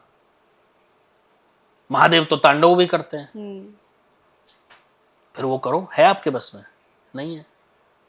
महादेव तो फिर सब कुछ तहस नहस भी कर देते हैं, तीसरा नेत्र खुलता है आपके वश में, करो, कोई नहीं कर पाएगा। तो भाई कॉपी करना है तो अच्छे से करो ना। सही बात है। वो नहीं करेंगे। एक्चुअली क्या है, लोगों ने अपनी बुराइयों को छिपाने के लिए ऐसे तरीके ढूंढ लिए कि हम इसके आड़ में होकर के कार्य करें। ये तो वही हो गया कि कोई व्यक्ति चोरी कर रहा है और फिर वो कह रहा है जी कृष्ण जी भी तो माखन चुरा के खाते थे। अरे मूर्खो, क्षमा कीजिए मेरे शब्द के लिए, लेकिन ये उन लोगों के लिए जो कुतर्क करते हैं, बाकी लोगों के लिए नहीं है। लेकिन मैं उन लोगों से बोलता हूँ, वो चोरी नहीं थी, वो माखन चुराने का भाव चोरी का नहीं था। माँ ने माखन निकाला और आपने लेके खा लिया चुपके से, क्योंकि माँ आपको खाने नहीं दे रही, वो चोरी होती है क्या? वो नहीं थी। तो वैसे ही ऐसी लोग बातें करते हैं कि भगवान शिव तो उनके ऊपर भांग चढ़ती है, धतूरा चढ़ता है। अरे क्यों चढ़ता है, कभी वो सोचा है? क्यों जल चढ़ता है, क्यों दूध चढ़ता है, वो कभी नहीं सोचते हम। बस बिना मतलब फालतू की चीज़ों को ढोए जा रहे हैं, या अपने मन में ऐसी भ्रांतियां हमने बना ली, ऐसी कहानियां हमने गढ़ ली कि हम अपनी बुराइयों को छिपाने के लिए उसका आधार उसको आधार बना लेते हैं। That's it. तो अपनी बुराइयों को छिपाने के लिए उसको महादेव पर मत डालो, कहो कि आप गलत कर रहे हो। तो ये गांजा पीना, चिलम पीना, या कुछ भी जो भी लोग करते हैं, मुझे नहीं पता क्या क्या करते हैं, तो ये सब बहुत गलत है। और अगर आप ये करके कांवड़ लेके आ रहे हो तो आपको कांवड़ लाने का कोई फल नहीं मिलना है, ये मैं डेफिनेटली कह रहा हूँ, क्योंकि ये शास्त्रोचित व्यवहार नहीं है। शास्त्रोचित व्यवहार है, आप जाइए, डीजे ठीक है, आपकी इच्छा है, श्रद्धा है, आप रखिए, जैसी सरकार की गाइडलाइन है उस हिसाब से रखिए, आप जाइए, आप नाचते गाते आइए, झूमिए मस्ती में, महादेव की मस्ती में बिल्कुल झूमिए, कोई प्रॉब्लम नहीं है। लेकिन जाइए, वहां से जल लेके आइए और सात्विक रहिए। जो व्यक्ति वहां से जल ला करके जहां भी शिवलिंग हो वहां चढ़ाते हैं, अगर वो सात्विकता का पालन नहीं करते हैं तो फिर कोई फायदा नहीं है उनके उस जल लाने का। तो अपनी बुराइयों को महादेव के पीछे मत छुपाइए। बिल्कुल। अच्छा, उज्जैन की बात हुई, महाकालेश्वर की बात हुई, अब मैं आपसे एक और जगह की महत्वता जानना चाहती हूँ। हम बात करेंगे नीलकंठ की। मैं बहुत समय पहले जब नीलकंठ गई तो मैं उस वक्त बहुत छोटी थी, तो मैंने एक वहाँ झरना देखा, तो मेरी माँ ने कहा कि यहीं से कांवड़ का जल लेकर लोग जाते हैं। तो मैं जानना चाहती हूँ कि वहाँ की महत्वता क्या है, क्योंकि वो जो रास्ते हैं, मतलब वो रास्ते अब तो काफी ठीक हो गए फिर भी, लेकिन जब पहले बहुत संकीर्ण रास्ते थे, मैं भी गया था पहले भी बचपन में, अभी मैं गया था कुछ महीने पहले, तो अभी रास्ते थोड़े ठीक है। हाँ, तो वहाँ की महत्वता क्या है नीलकंठ की, कि सभी लोग नीलकंठ क्यों जाते हैं कि हमें वहीं से जल लेकर आना? क्योंकि जो विष पिया था महादेव ने, उनका कंठ नीला हो गया, उन्होंने कंठ में धारण कर लिया उस विष को, तो वो वहीं विराजित हो गए थे भगवान शिव, इसलिए नीलकंठ कहा जाता है, और वही स्थान है नीलकंठ। ठीक है, तो वहाँ स्वयं शिव है पहले तो। आज भी ये वर्णन शास्त्रों में, कई पुराणों में मिलता है कि जो किसी शुभ मुहूर्त में, अच्छे नक्षत्र में नीलकंठ पर जल चढ़ा देता है, उसके पापों का नाश हो जाता है, उसके संकटों का, उसकी व्याधियों का नाश हो जाता है। ऐसा आज भी कई जगह वर्णन मिलता है। क्यों? क्योंकि वहां भगवान ने अपने अंदर एक बहुत बड़ी बुराई जो विष के, हलाल विष के रूप में थी, वो समेट ली। तो आपकी भी जो बुराइयां हैं उनको शिव वहां अंत कर देते हैं, अगर आप वहां सही समय में और सही मुहूर्त में जल चढ़ाते हैं। ऐसा नीलकंठ की महिमा है। अच्छा, इतने लोग हैं, इतने पाप करते हैं, इतने सारी चीजें चल रही हैं हमारे दुनिया में, देश में, क्या जल चढ़ाने से सारे पाप कट देखो, जाएंगे? कर्म करें तो भोगने पड़ेंगे। ये तो मैं हमेशा कहता हूँ, डंके की चोट पर कहता हूँ, कर्म करे हैं तो भोगने तो पड़ेंगे। आप सोचो कि आप रोज को कर्म करो और फिर महादेव को जल चढ़ाओ, नहीं। मैंने कहा ना, अपना आहार, अपना व्यवहार और अपने विचार शुद्ध करो, उसके बाद भक्ति करो, तो आपके प्रारब्ध कट जाते हैं। लेकिन आपके कर्म रोज खराब हैं और रोज आप जल चढ़ा रहे हो, तो ऐसा कोई वो नहीं है कि भाई उससे आपके पाप कटते रहेंगे। अगर गलत करोगे तो भोगना पड़ेगा, ये निश्चित है। एक आखिरी सवाल और, हमें तो छोड़िए, स्वयं ईश्वर जब जब अवतरित हुए उनको भोगना पड़ा। बिल्कुल बिल्कुल। हम तो कौन है, हमारी तो हैसियत ही कुछ नहीं।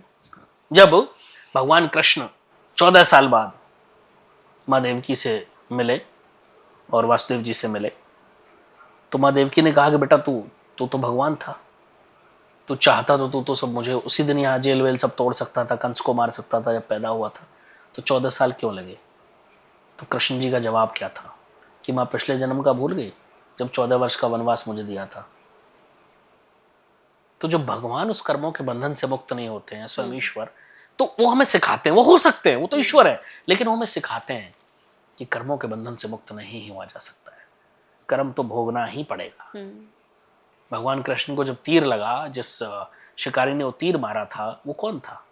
वो बाली तो था, क्योंकि भगवान राम ने बाली को तीर मारा था छिप करके। उसने भी ऐसी तीर चलाया और भगवान कृष्ण को, खैर वो बहाना बना, वो तो प्रभु को जाना था, तो जाना था तो कोई ना कोई बहाना तो बनाना था दूसरा, कर्मों को ये दिखाना था दुनिया को कि कर्मों के बंधन से मुक्त नहीं हुआ जा सकता। एक आखिरी प्रश्न और एक आखिरी सवाल, बहुत से लोग आज भी हमारे देश दुनिया में ऐसे हैं जो श्री राम को भगवान नहीं मानते हैं, बहुत से लोग हैं। और बहुत से लोगों को तो मैं देखती हूँ सवाल उठाते हैं, हिम्मत देखिए, मतलब कैमरे पे आकर सवाल उठाते हैं कि मैं राम को भगवान नहीं मानती या नहीं मानता। ये हाँ, मैं कहूंगा कि ईश्वर करें कि ये जो पल है, जिस पल में मुझे इस प्रश्न का जवाब देना पड़ रहा है, मेरे समय में से डिलीट हो जाए।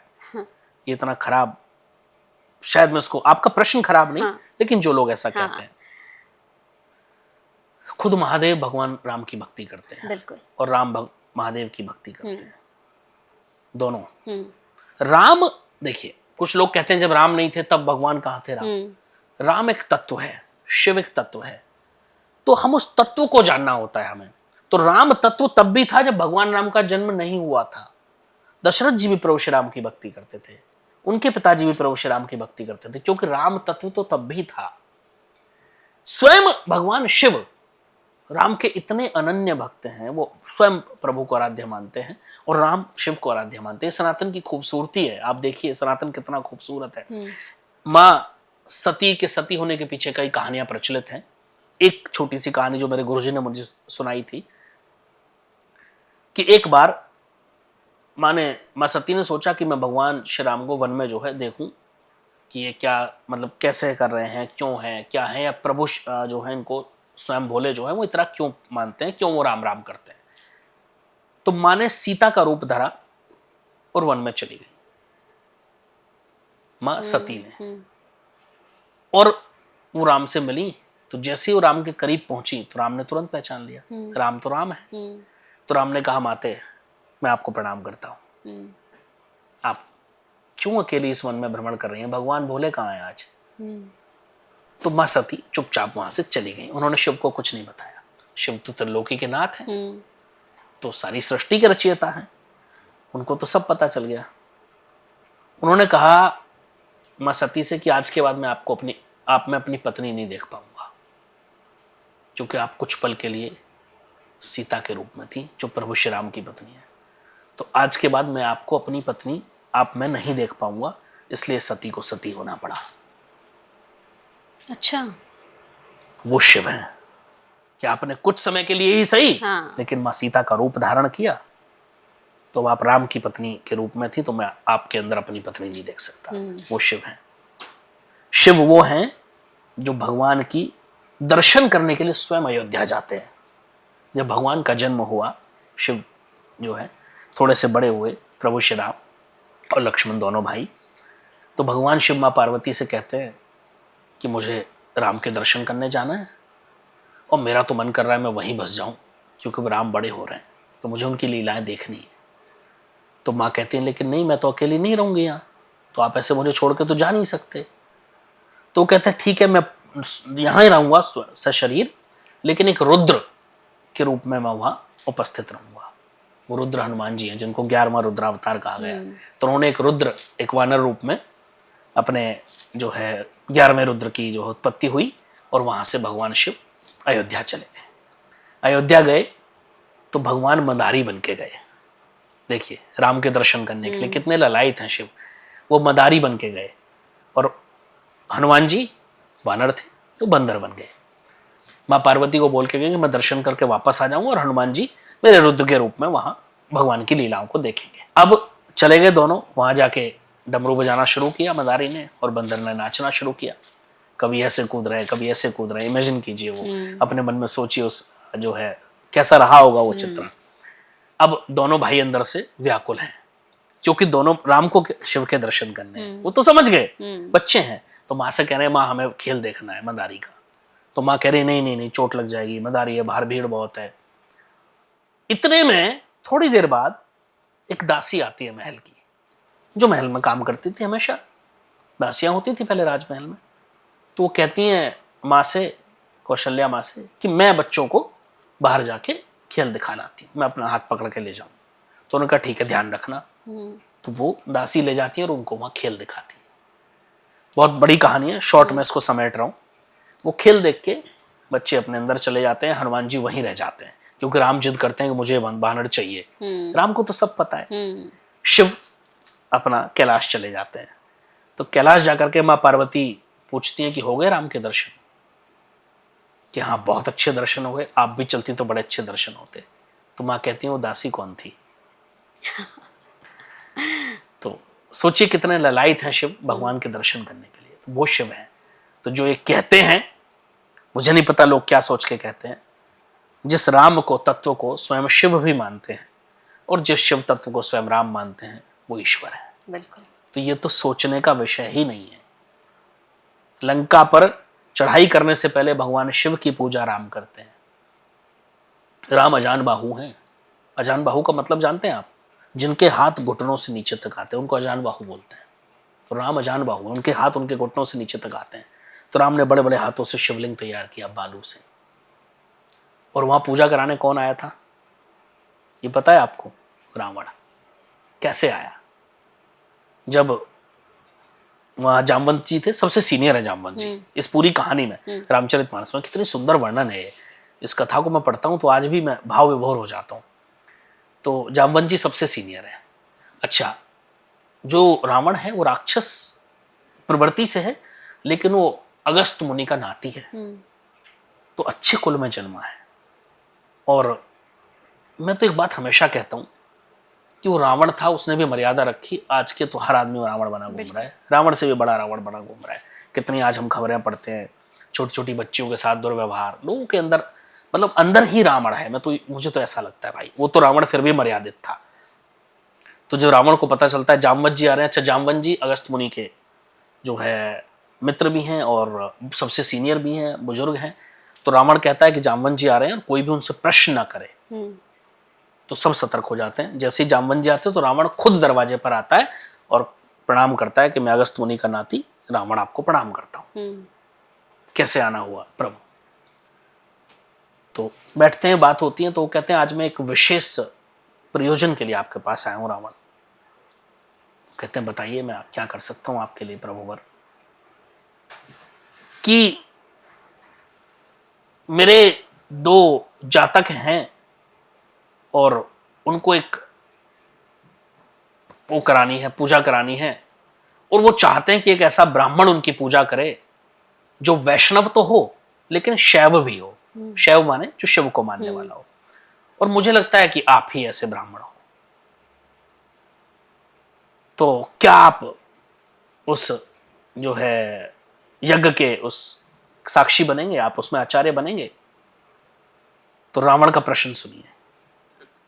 क्या आपके जो दो जातक हैं जिनको यज्ञ कराना है, क्या वो अयोध्या के निर्वासित राजकुमार हैं, राम और लक्ष्मण? जामवंत जी कहते हैं हाँ वही है। अगला प्रश्न रावण का सुनेंगे तो लोग सोचने को मजबूर हो जाएंगे क्या था रावण भी और क्या कथा है ये। क्या उन राजकुमारों का जो उद्देश्य है इस यज्ञ से वो लंका विजय है? तो जाम्बवन जी कहते हैं बिल्कुल यही उनका उद्देश्य है। क्या आप इस यज्ञ में आचार्य बनेंगे? तो रावण कहते हैं कि ऐसा तो हो ही नहीं सकता, एक आचार्य का कर्तव्य नहीं है, एक ब्राह्मण का एक कर्तव्य नहीं है कि उसके द्वार पर कोई आए और किसी यज्ञ या पूजन के लिए कहे और उसको मना कर दे। ये एक आचार्य का, एक ब्राह्मण का कर्तव्य नहीं है। तो मैं जरूर उस यज्ञ में आऊंगा। तो जामवंत जी ने कहा कि क्या क्या सामान की आवश्यकता पड़ेगी मुझे बता दो आप। तो कहते हैं वो निर्वासित राजकुमार हैं, वनवासी हैं, वो कहाँ सामान इकट्ठा कर पाएंगे। और एक आचार्य का कर्तव्य है कि अगर उनके यजमान के पास उचित व्यवस्था ना हो तो व्यवस्था लेकर के आए। तो रावण कहता है मैं व्यवस्था लेकर के आऊंगा। जामवंत जी चले जाते हैं। अगले दिन का मुहूर्त, जब उन्होंने कहा मुहूर्त निकालो, तो रावण के तो सब वश में था। सारे नवग्रहों को बुलाया, बताओ भाई मुहूर्त। तो सुबह 5 बजे का, 4:30 बजे का, जो भी समय निकला, उसने कहा मैं समय पर पहुंच जाऊंगा। आप अपने राजकुमारों से कहिए कि वो स्नान इत्यादि करके निवृत्त कर्मों से नित्य जो आप नित्य कर्म है उनसे निवृत्त होकर के तैयार रहे पूजा के लिए। अब चले जाते हैं वहां से जामवंत जी। तो रावण कहता है कि बिना पत्नी के पूजा तो हो नहीं सकती और राम की पत्नी तो मेरे यहाँ है। तो अपने पुत्र इंद्रजीत को बुलाता है कि अशोक वाटिका जाओ और कहो सीता से कि मुझे उनसे मिलना है। और थोड़ी देर बाद वहां खुद पहुंचता है। तो कहता है सीते, तुम्हारे जो पति हैं राम और उनके भाई लक्ष्मण एक यज्ञ करना चाहते हैं और उस यज्ञ का उद्देश्य लंका विजय है और मैं उस यज्ञ में उनका आचार्य बनूंगा, उनका पुरोहित बनूंगा। और कोई भी पूजा जब तक पूरी नहीं होती, अगर वो व्यक्ति विवाहित है, जब तक उसकी पत्नी साथ में न बैठे, उसकी पत्नी का स्पर्श ना हो। और आचार्य का कर्तव्य है कि जब वो पूजा करा रहा है तो वो पूजा पूरी होनी चाहिए, अधूरी नहीं। मैं अधूरी पूजा का पुरोहित नहीं बनना चाहता। तो कल सुबह मेरा पुत्र इंद्रजीत यहां पर रथ लेकर के आएगा, आप उस रथ में विराजमान होंगी और आप पूजा के लिए जाएंगे, लेकिन लंका से आपका निर्वासन केवल उतने ही समय के लिए है। जैसे ही यज्ञ खत्म होगा आप वापस बैठ करके अशोक वाटिका आएंगी। सुबह रावण पहुंचता है और पूजा शुरू होती है। तो रावण कहता है क्या मेरे यजमान विवाहित हैं? तो राम कहते हैं बिल्कुल विवाहित हैं। तो कहते हैं आपकी पत्नी के बिना तो यज्ञ पूरा नहीं हो सकता। तो कहता है लेकिन हमारी पत्नी तो हमारे साथ नहीं है, राम कहते हैं। तो रावण अपने पुत्र इंद्रजीत को बुलाता है कि सीते को लेकर के आओ। माँ आती है, विराजित होती है और यज्ञ संपूर्ण होता है और उसके बाद माँ चली जाती है। लोग पढ़ते नहीं है, मेरी आंखों में आंसू आते हैं। मैं रोता हूँ बहुत बहुत देर जब पढ़ता हूँ रामचरितमानस को कि कितना सुंदर ये वर्णन है। आज के कुछ लोग तो रावण से भी ज्यादा अपने आप को गिरा चुके हैं। बिल्कुल। उस रावण ने मर्यादा तो नहीं लांघी। सोचिए, उसने मां सीता को रखा लेकिन मां का कभी स्पर्श नहीं किया। और जब उस यज्ञ के बाद राम को आशीर्वाद देकर के जाता है विजय भाव, उसको पता है कि मेरा अंत निश्चित है। बिल्कुल। उसको जानता है, लेकिन उसको यह भी पता है कि राम के हाथों अगर मेरे कुल का अंत होगा तो जन्म मरण के जो चक्कर है इससे मुक्ति मिल जाएगी और मोक्ष की प्राप्ति हो जाएगी। तो ऐसे राम हैं। और वो राम जब शिव को पूछते हैं तो मेरे महादेव हैं। बिल्कुल। और कितना वर्णन करूं, मेरे पास ऐसी बहुत सारी कहानियां हैं, शायद समय कम पड़ जाएगा और कई घंटे में इस पर बोल सकता हूं, बट आई थिंक समय की अल्पता है बहुत। और मुझे लगता है कि अब तक का ये इतना खूबसूरत पॉडकास्ट है कि जितने भी लोग श्री राम को राम नहीं मानते, भगवान नहीं मानते हैं या जो महादेव की शक्ति को नहीं पहचानते हैं, मुझे लगता है कि इस पॉडकास्ट के बाद फिर और कुछ कहने की, सुनने की और किसी सवाल की ज़रूरत नहीं है। एक आखिरी सवाल आपसे, इस सावन में एक ऐसा महा उपाय देके जाइए मुझे कि हमारे सारे व्यूवर्स के सारे कष्ट दूर हो जाएं, बीमारियां दूर हो जाएं, जिंदगी में सब कुछ आसान सा हो जाए। जिस दिन से सावन शुरू हो रहा है उस दिन से लेकर के जिस दिन तक खत्म हो, रेगुलर अपने घर से 1 लोटा जल, पहले उसमें गंगा जल डालना, फिर जल डालना, फिर दूध डालना, फिर शहद डालना, फिर 1 बूंद घी डालना। ये 5 चीजें लेकर के उसमें अपने घर से लेकर के जाओ। नंगे पैर जाना है घर से शिव जी के मंदिर तक और वो जल चढ़ा के वहां आओ नियमित रूप से। उसके बाद प्लेन जल भी आप मंदिर से लेके चढ़ा दो। जब वापस आओ तो लोटा खाली मत लाना, जल ऐसे जल गिर रहा होता है ना, 2-4 बूंद ले आना, लाके घर के मेन गेट पर छिड़क देना। आपके सारे संकट खत्म हो जाएंगे। महादेव आपको तार देंगे इसी सावन में। अच्छा, तांबे के लोटे से जल चढ़ाना सही होता है? आप किसी भी लोटे से चढ़ाओ, कोई फर्क नहीं पड़ता। कोई फर्क नहीं पड़ता। मेटल का होना चाहिए, प्लास्टिक वगैरह यूज नहीं करनी चाहिए। तो मैं भी उसके विरुद्ध हूँ, क्योंकि पर्यावरण के लिए अच्छा नहीं है। और जब हम सनातन की बात करते हैं तो हम सबसे पहले पर्यावरण की बात करते हैं। बिल्कुल बिल्कुल। सनातन से ज्यादा तो पर्यावरण को कोई पूजता ही नहीं है। हम एक एक वृक्ष में भगवान देखते हैं, पीपल में भगवान देखते हैं, क्योंकि 24 घंटे ऑक्सीजन देता है साइंटिफिकली देखो तो। हम गाय में भगवान देखते हैं, क्योंकि हम पशुओं की रक्षा की बात करते हैं। तो सनातन तो एनवायरमेंट फ्रेंडली रिलीजन अगर मैं किसी को कहता हूँ तो सनातन है। हम सर्प में भगवान देखते हैं, क्योंकि सर्प के बिना इस एनवायरमेंट की कल्पना नहीं की जा सकती। वो बहुत महत्वपूर्ण पार्ट है इस वातावरण का, इस एनवायरमेंट का। तो हम तो हर चीज में भगवान देखते हैं। बिल्कुल। तो सावन का मुझे लगता है कि अब तक का सबसे बेस्ट पॉडकास्ट ये है। और जितने भी लोगों के मन में जो भी सवाल चल रहा हो, आप कमेंट बॉक्स में हमसे जरूर पूछ लीजिएगा। और बहुत से लोग जो महादेव की शक्ति को, महादेव की कृपा, महादेव को समझते नहीं है, जानते नहीं है। मुझे लगता है कि इस पॉडकास्ट के बाद ना कोई सवाल आपके मन में तो नहीं चल रहा होगा महादेव को लेकर। बहुत अच्छा लगा सर मुझे, मतलब मैं बता नहीं सकती आपको, मेरा सावन का तो पूरा महीना ही सार्थक हो गया, इतना अच्छा लगा है। बहुत बहुत धन्यवाद सर। बहुत आभार। हर हर महादेव। हर हर महादेव।